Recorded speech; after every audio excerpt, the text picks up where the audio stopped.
और संतनी का पानी दियो पिलाई रे।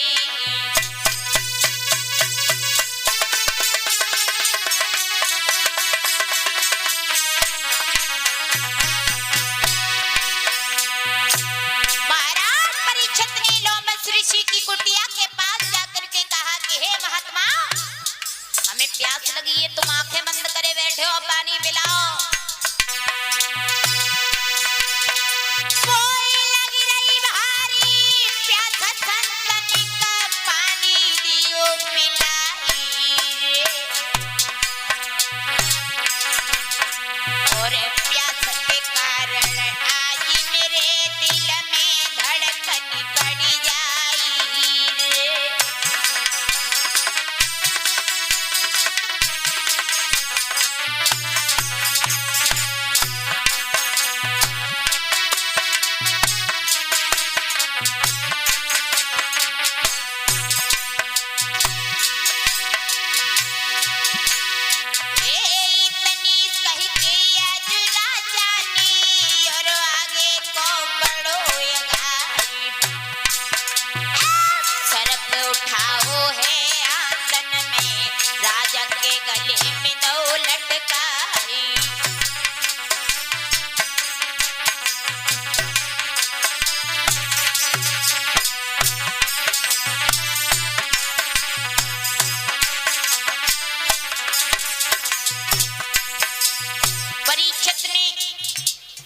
ऋषि तो आंखें बंद किए बैठा है, इसने मेरा अपमान किया है। परीक्षित क्रोध में आए, आगे देखा है कि एक मरा हुआ सर्प पड़ा है। उस सर्प को उठाया और लोमस ऋषि के गले में लटका दिया। उसके बाद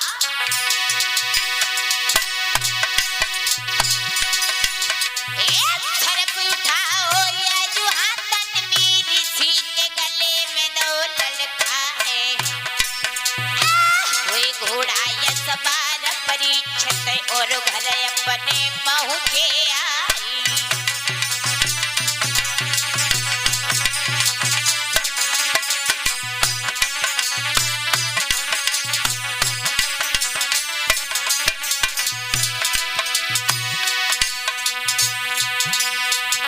मुकुट उतारी की राजा धरी दो आप आत्मा रही चिल्लाए।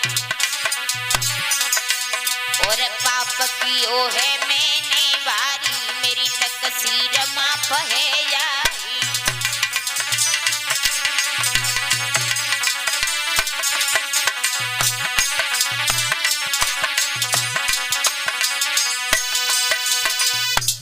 परीक्षित ने गले में लोमस ऋषि के मरा हुआ सर्प डाल दिया कमंड में आकर के, और डालने के बाद अपने घर आए, मुकुट को उतार करके रखा।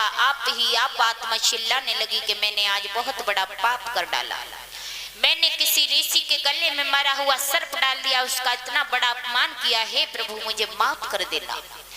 परीक्षित अपने किए हुए पाप पर क्षमा मांगने लगे, पश्चाताप करने लगे। जब मुकुट उतार करके रखा, इधर तो परीक्षित विचार कर रहे हैं, अब इधर आइए लोमस ऋषि की तरफ। लोमस ऋषि के बेटा श्रृंगी ऋषि को कुछ लड़कों ने जाकर के बताया कि तुम यहाँ पर बैठे हो, तुम्हारे पिताजी का कितना बड़ा अपमान किया है उस परीक्षित ने। तुम्हारे पिताजी के गले में मरा हुआ सर्प डाल दिया, और भला एक बेटा के होते हुए पिता का इतना बड़ा अपमान। श्रृंगी ऋषि ने ये सुना तो उनसे सुनकर के रहा नहीं गया, और इसी समय कमंडल में से हाथ में जल लिया। लोमस ऋषि के बेटा श्रृंगी ऋषि ने परीक्षित को श्राप दे डाला और कहा कि हे परीक्षित, तूने राजा बनने के बाद घमंड में आया, और घमंड में आने के बाद तूने ऋषि का अपमान किया, मेरे पिता का अपमान किया, मरा हुआ सर्प मेरे पिता के गले में डाला।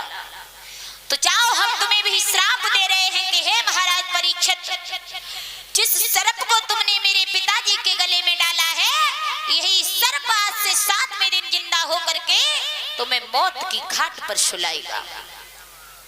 महाराज श्रृंगी ऋषि ने परीक्षित को श्राप देने के बाद पिता लोमस ऋषि के पास पहुंच गए। कहने लगे, पिताजी तुम्हें इतना भी ख्याल नहीं है कि कौन क्या हमारे साथ में कर रहा है? तुम इतने तपस्या में लीन हो जाते हो। लोमस ऋषि ने कहा क्या बात है बेटा? कहा कि पिताजी तुम्हें मालूम नहीं है, परीक्षित ने तुम्हारा इतना बड़ा अपमान किया और तुम्हारे गले में मरा हुआ सर्प डाला।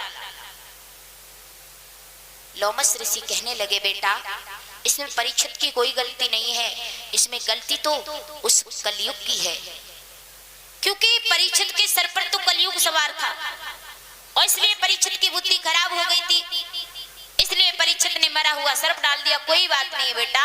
श्रृंगी ऋषि कहने लगे पिताजी बात तो सब कुछ है, आपको परीक्षित ने आपका अपमान किया, मुझसे सहन नहीं हुआ, इसलिए मैंने परीक्षित को अश्राप दे दिया है।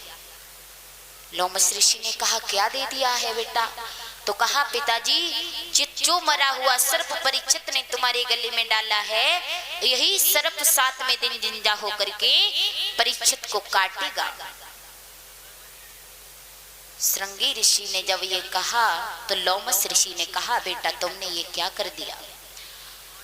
अरे परीक्षित तो एक बहुत अच्छा राजा है, प्रजा को पुत्र जैसा वात्सल दे रहा है, हमेशा प्रजा को प्यार देता है, एक जैसा सम्मान देता है, ऐसे राजा को तुमने इतना बड़ा श्राप क्यों दे दिया बेटा? अब क्या होना चाहिए? लोमस ऋषि ने कहा तो श्रृंगी ऋषि बोले कि हे पिताजी, मुंह से निकली हुई वाणी, कमान से निकला हुआ तीर कभी वापस लौट करके तो आता नहीं है। अब अश्राप तो लग ही गया है, अब परीक्षित को इसके बारे में बता दिया जाए, अवगत करा दिया जाए तो परीक्षित शायद है तो बचने का अपने आप कोई उपाय ढूंढ लेंगे, उपाय सोच लेंगे इतने दिन में। बता दो उन्हें। मेरे भैया उसी समय लोमस ऋषि ने अपने 2 शिष्यों को भेजा परीक्षित के पास में और जाकर के परीक्षित को अवगत कराया कि तुम्हें 7वें दिन तक्षक जिंदा होकर के डसेगा, इसके लिए तुम्हें खुद ही कोई विचार बनाने होंगे, खुद ही उससे बचने का कोई उपाय सोचना होगा। परीक्षित ने जब ये सुना तो पैरों तले जमीन खिसक गई। अब तो सोच रहे हैं प्रभु अब मुझे क्या करना चाहिए?